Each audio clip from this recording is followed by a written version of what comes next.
அரசு மருத்துவமனையில் சிறுமிக்கு பாலியல் தொல்லை கொடுத்த பயிற்சி மருத்துவர் கைது செய்யப்பட்ட சம்பவத்தால் பரபரப்பு ஏற்பட்டது. ஏற்கனவே செவிலியர் விவகாரத்தில் விசாகா கமிட்டியின் விசாரணை வளையத்தில் உள்ளவர் மீண்டும் அத்துமீறியுள்ளார். நடந்தது என்ன?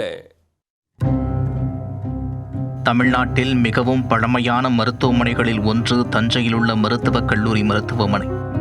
இங்கு தஞ்சை மட்டுமின்றி பெரம்பலூர், அரியலூர், புதுக்கோட்டை, நாகை, திருவாரூர் உள்ளிட்ட பல்வேறு மாவட்டங்களில் இருந்து சிகிச்சைக்காக நாள்தோறும் ஏராளமானோர் வந்து செல்கின்றனர்.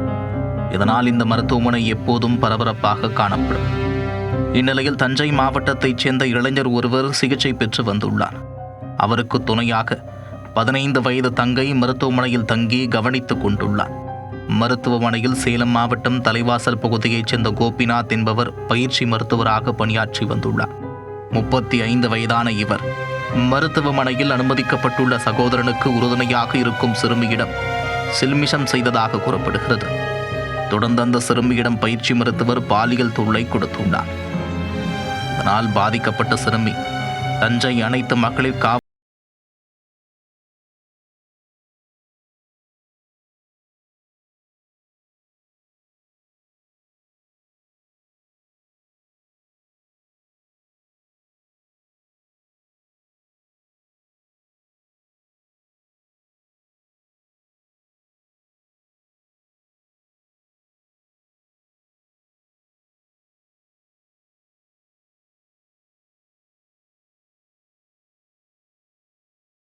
வயது சிறுமிக்கு பாலியல் தொல்லை கொடுத்த புகாரில் பயிற்சி மருத்துவர் கைது செய்யப்பட்டுள்ளார்.